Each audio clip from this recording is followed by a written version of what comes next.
शुभ सकाळ. श्री स्वामी समर्थ सर्वांना. कशा आहात तुम्ही? आशा व्यक्त करते की स्वस्त असाल, मस्त असाल आणि आनंदी असाल. तर कालच्या व्हिडिओमध्ये मी आपल्याला सांगितलं होतं की मी उद्याच्या म्हणजे आजच्या व्हिडिओमध्ये तुम्हाला अशा काही मोटिवेशनल स्टोरी सांगणार आहे की ज्यातून तुम्ही काहीतरी घेऊ शकाल. कालचा व्हिडिओ तुम्हाला कसा वाटला हे मला काही कोणी कमेंटमध्ये सांगितलं नाही. मी सांगितलं होतं की ज्यांना ज्यांना व्हिडिओ आवडला त्यांनी नक्कीच कमेंट करा. काही माझ्या मैत्रिणींनी कमेंट केली आहे, परंतु ज्यांनी ज्यांनी व्हिडिओ बघितला त्यांनी मला नक्कीच कमेंट करून सांगा की व्हिडिओ कसा वाटला. तर आपण आपली जी ग्रंथ संपदा आहे ती कधीच वाचत नाही. कोणी आपल्याला एखादी गोष्ट सांगितली तर त्यावरच आपण फक्त ऐकत असतो आणि तितकंच आपल्याला माहीत असतं. तर माझं असं म्हणणं आहे की आपल्याला जसा जसा वेळ मिळेल तसं तसं आपण ग्रंथाचं वाचन केलं पाहिजे आणि त्यामधून काय घेता येईल आपल्याला आजच्या आयुष्यामध्ये याचा प्रयत्न केला पाहिजे. तर असंच एक व्यक्तिमत्व आहे की ज्याने वाईट गोष्टीही केल्या त्यातूनही आपल्याला शिकण्यासारखं आहे आणि चांगल्या गोष्टी केल्या त्यातून तर अर्थातच शिकण्यासारखं आहे. तर असा आहे आपला महाभारतातला कर्ण. तर कर्ण अशी व्यक्ती आहे की कर्णाबद्दल असं म्हणलं जातं की जर आयुष्यामध्ये काही करता नाही आलं तरी कर्ण बनता आलं पाहिजे. कारण कर्ण हा असं व्यक्तिमत्व होतं की ज्याला अपमानाचीही भीती नव्हती आणि हरण्याचीही भीती नव्हती. मग कर्ण हे असं व्यक्तिमत्व होतं की ज्या कर्णाकडून आपण खूप काही शिकू शकतो. आणि भगवान श्रीकृष्णाने कर्णाची स्तुती करताना खूप काही सांगितले. अर्जुनापेक्षाही कर्णाकडून आपल्याला खूप काही शिकण्यासारखं आहे आणि त्या कोणत्या गोष्टी आहेत त्या आपण शिकणार आहोत आजच्या व्हिडिओमध्ये. तर नमस्कार, मी आहे वैशाली आणि मी आपल्यासाठी सोमवारच्या व्हिडिओमध्ये घेऊन आले आहे की एक मोटिवेशनल स्टोरी म्हणजे ज्यातून आपल्याला काहीतरी प्रेरणा मिळेल. कर्णाच्या बाबतीत कोणीतरी सुंदर म्हटलं आहे, कवच कुंडल जिसने इंद्र को दान दिया था, मित्रता के खातिर सर्वस्व अपना बलिदान किया था, धर्म मार्ग पर चलना जिसका स्वाभिमान था, वो कर्ण वाकई में महान था. अशा सुंदर लाईन ज्या कर्णाविषयी वापरल्या आहे तो कर्ण खरंच महान होता. मग त्या कर्णामध्ये अशा कोणत्या गोष्टी होत्या की ज्या आपण शिकू शकतो. तर कर्ण सगळ्यात पहिली गोष्ट म्हणजे की कर्णाने काय केलं तर हस्तिनापूरचे जे सर्व राजकुमार होते ज्यांनी गुरुकुलातून शिक्षा घेऊन ते परतले होते आपल्या मायदेशी, तर त्यांचं प्रदर्शन होणार होतं. कशाचं? त्यांनी ज्या ज्या विद्या शिकल्या, ज्या ज्या कला शिकल्या ते मैदानात सर्वजण एकत्र होते. सर्वजण आपापल्या कलेचं प्रदर्शन करत होते. तेव्हा तिथे कर्ण येऊन पोहोचतात आणि अर्जुनाला म्हणतात की ये माझ्या सोबत कलेचं प्रदर्शन कर, बघू कोण भारी पडतंय. कर्णाने अर्जुनाला अशी चेतावणी दिली आणि अर्थातच कर्ण युधिष्ठिरपेक्षा मोठा होता, भीमापेक्षाही मोठा होता आणि अर्जुनापेक्षाही वयाने खूप मोठा होता. आपल्यापेक्षा वयाने लहान असणाऱ्या सोबत युद्ध करणं हे सर्व योग्य नव्हतं आणि हीच ती कर्णाची पहिली चूक होती की जी त्याच्या आयुष्यामध्ये त्याला खूप म्हणजे काही दाखवून गेली. त्याचप्रमाणे दुसरी जी गोष्ट आहे कर्णाबद्दल की जी आपल्याला शिकवते. आता पहिली जी गोष्ट आहे त्यातून आपण काय शिकलो की आयुष्यामध्ये आपल्यापेक्षा लहान जे आहेत त्यांना कधीही मार्गदर्शन करायचं, बरोबरी करायची नाही किंवा त्यांना उद्युत करायचं नाही. आपल्याकडून त्यांना काही शिकवता आलं तर नक्की शिकवायचं, परंतु त्यांना आपण बरोबरी करायची नाही. हे आपण पहिल्या कर्णाच्या गोष्टीमधून म्हणा, नियमामधून शिकू शकतो. तर दुसरी जी गोष्ट आहे, दुसरी जी चुकी आहे कर्णाची ती होती की भर सभेमध्ये जेव्हा तो चौसरचा खेळ खेळला जात होता तिथे पांडव होते आणि द्रौपदीला बोलावून वस्त्रहरण होत होतं. हे सर्व कर्णाला थांबवता येत होतं, पण कर्णाने विकर्णासोबत वाद घातला आणि भर सभेमध्ये म्हणू लागला की अशा स्त्री सोबत असंच झालं पाहिजे.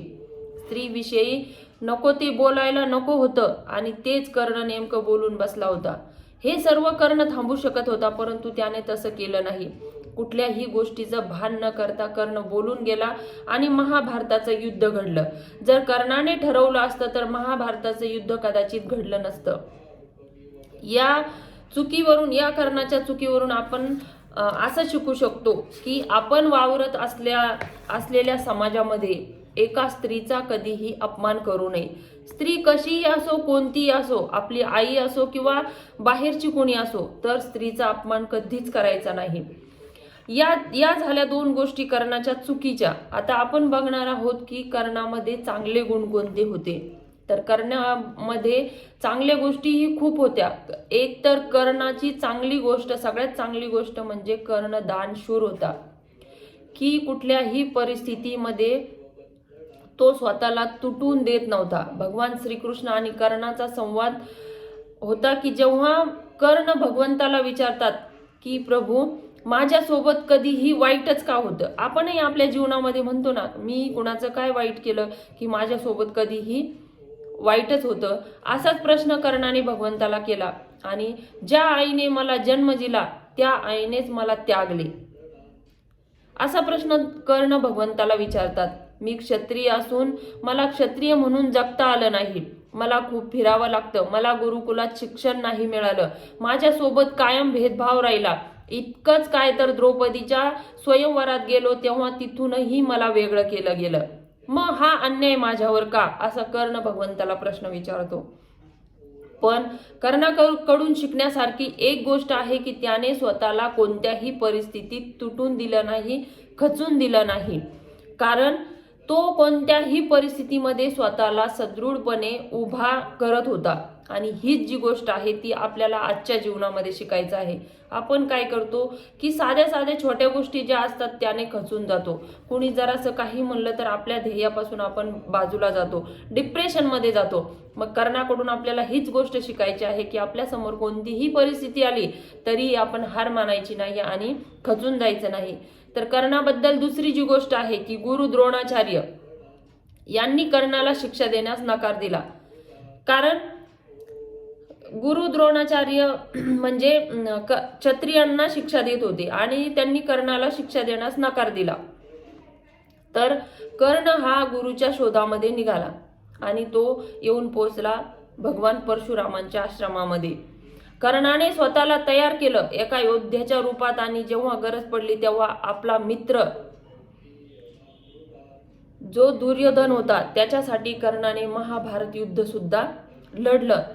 तर कर्णाचं व्यक्तित्व हेच शिकवत होतं की परिस्थिती कुठलीही असो पण त्यातून बाहेर पडायचं.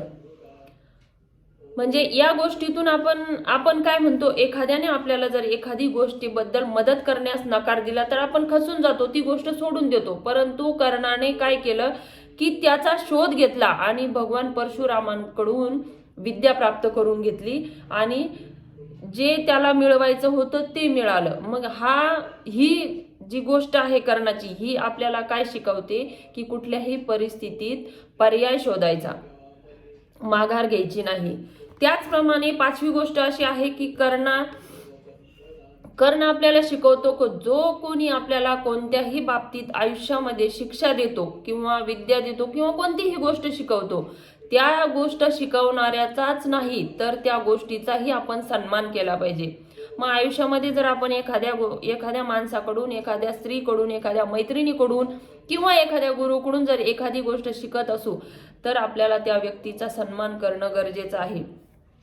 कर्ण धनुर्विद्या शिकण्यासाठी परशुरामांकडे जातो, परंतु तिथं फक्त ब्राह्मणाला शिक्षा दिली जात होती.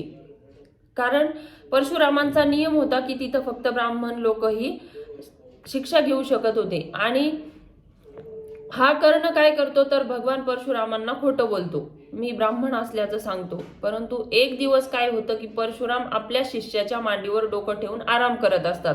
आपला शिष्य म्हणजे कर्णाच्या मांडीवर ठेवून भगवान परशुराम आराम करत असतात. आणि तेव्हा काय होतं तर एक विंचू येतो आणि कर्णाच्या पायाला डंक मारतो. अर्थातच विंचाने डंक केल्यानंतर वेदना तर होणार आहेत. कर्णाला खूप वेदना होतात.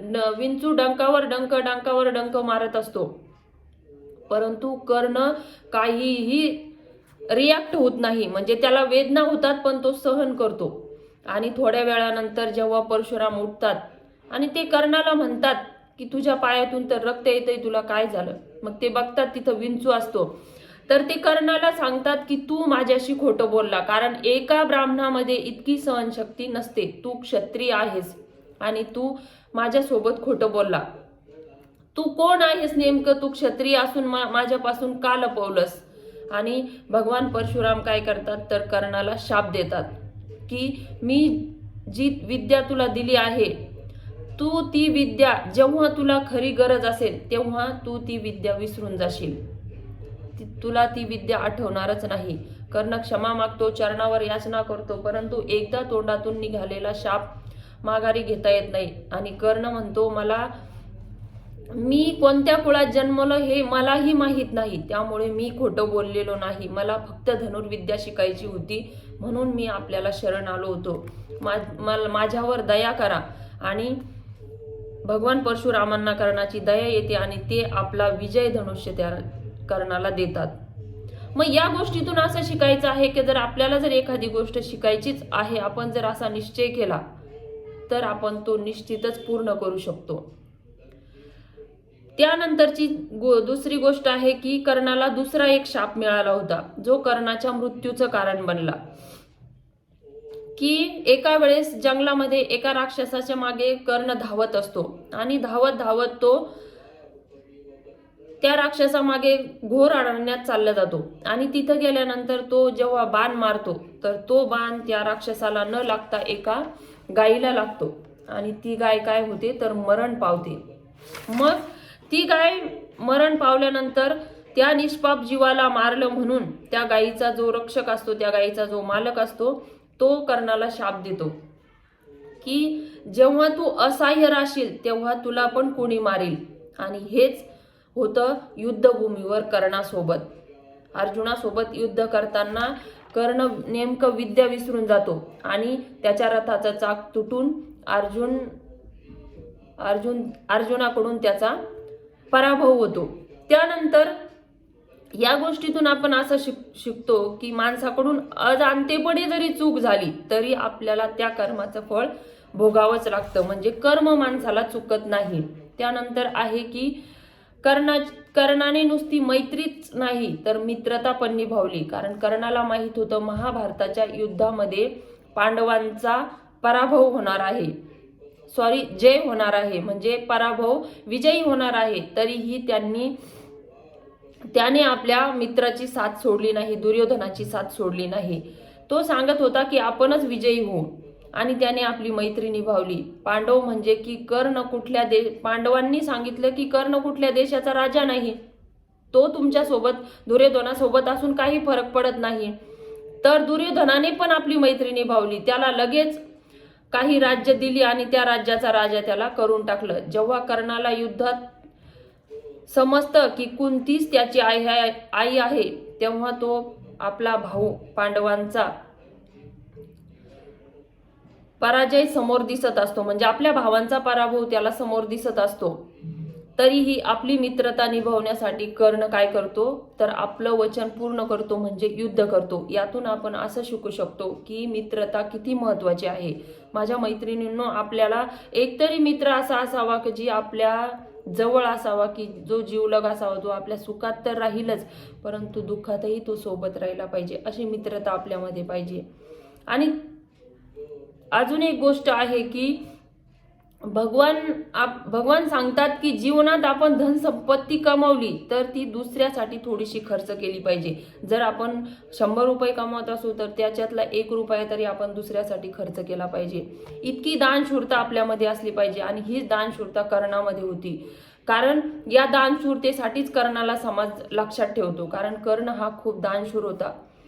जेव्हा युद्धामध्ये कर्ण खाली पडलेला पाहून भगवान सांगतात अर्जुनाला की कर्ण तुझ्यापेक्षा श्रेष्ठ आहे, तेव्हा अर्जुनाला अहंकार होतो की माझ्यापेक्षा अर्जुन श्रेष्ठ कसा. कारण जेव्हा जेव्हा अर्जुन बाण मारत होता तेव्हा कर्णाचा रथ काय होत होता तर मागे जात होता, परंतु कर्ण जेव्हा अर्जुनाला बाण मारत होता तेव्हा कर्णाचा रथ थोडासाच मागे जात होता. मग अर्जुनाला वाटत होतं की माझ्या बाणामध्ये जास्त शक्ती आहे, परंतु भगवान अर्जुनाचं कौतुक करत नव्हते.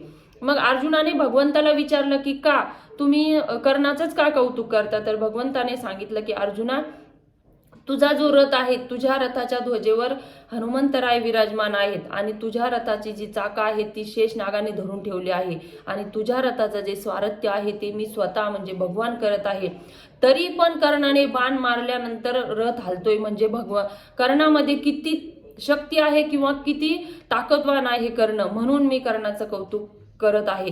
हे ऐकल्यानंतर अर्जुनाचा अहंकार नाहीसा झाला. काय होतं, माणसाला जे गुण आपल्यामध्ये आहे त्यापेक्षा दुप्पट अहंकार होतो आणि माणूस काय होतो तर लयास जातो. म्हणून कोणत्याही गोष्टीचा अहंकार केला नाही पाहिजे. तर कर्ण जेव्हा युद्धामध्ये जमिनीवर कोसळतो, बाण लागून जेव्हा कर्ण मरणाच्या स्थितीला असतो, तेव्हा भगवंत त्याची परीक्षा घेतात आणि अर्जुनाला दाखवून द्यायचं असतं भगवंताला की कर्ण श्रेष्ठ कसा आहे. भगवान त्या कर्णाजवळ जातात आणि म्हणतात की तू तर आता मरणाच्या दारात आहेस आणि मी तुझ्याकडे काहीतरी मागण्यासाठी आलो आहे, पण तू मला काही देऊ शकत नाहीस. तेव्हा कर्ण म्हणतो की मी दानशूर होतो आणि दानशूर म्हणूनच मरणार आहे. तेव्हा लगेच खाली पडलेला एक दगड कर्ण उचलतो आणि स्वतःच्या दाताला मारतो आणि तो सोन्याचा दात काढून भगवंताला दान करून देतो.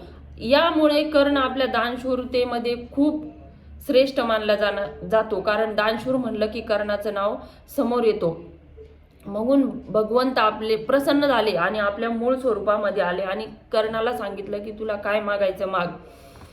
तर कर्ण 3 गोष्टी भगवंताला मागतात की माझ्यासोबत जो अन्याय झाला तसा तुमच्या पुढच्या जन्मात माझ्यासारख्या लोकांवर होऊ नये. ही झाली पहिली गोष्ट.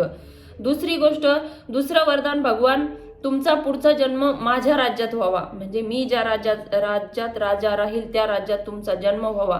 आणि तिसरी आणि सर्वात महत्वाची गोष्ट कर्णाने भगवंताला वरदान म्हणून मागितले की माझे अंतिम संस्कार अशा व्यक्तीने करावे की जो सर्व पापांपासून मुक्त आहे.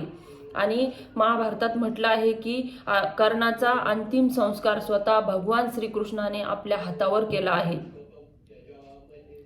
मग या गोष्टीतून आपण काय शिकलो? शेवटी मी इतकंच म्हणेन की जीवनात 2 मित्र असे बनवा की जे भगवान श्रीकृष्णासारखे लढले तरी विजय निश्चित, आणि दुसरं कर्णासारखा की ज्याला माहीत आहे की आपला मित्र हरणार आहे, पराजित होणार आहे, तरीही आपली साथ सोडणार नाही. तर आजच्या या मोटिवेशनल स्टोरीमध्ये फक्त इतकंच. व्हिडिओ खूप लॉंग झाला आहे, परंतु काय करणार, गोष्टी कर्णाबद्दल सांगण्यासाठी तेवढ्या आवश्यक होत्या, म्हणून माफी मागते की व्हिडिओ थोडासा लॉंग झाला आहे. परंतु जरूर बघा, आपल्या जीवनामध्ये जर आपल्याला हार मानायची नसेल, काहीतरी मिळवायचं असेल तर हा व्हिडिओ सर्वांसाठी आहे. व्हिडिओ आवडल्यास लाईक, शेअर आणि सबस्क्राईब करायला विसरू नका. तुमच्या सर्व मित्रमैत्रिणींना, नातेवाईकांना व्हिडिओ शेअर करायला विसरू नका, कारण खूप आजच्या युगामध्ये या व्हिडिओची खूप गरज आहे, म्हणजे या गोष्टींची खूप गरज आहे. कारण खूप लोक आज मानसिक तणावात आहे, डिप्रेशनमध्ये आहे, आणि माझा असाच प्रयत्न राहील की आपल्या ज्या पूर्वी परंपरा चालत आले त्यातून आपल्याला काहीतरी मार्ग मिळेल. तेव्हा सर्वांनी आनंदी राहा, उत्साही राहा आणि जीवनाचा आनंद घेत राहा. सर्वांना श्री स्वामी समर्थ.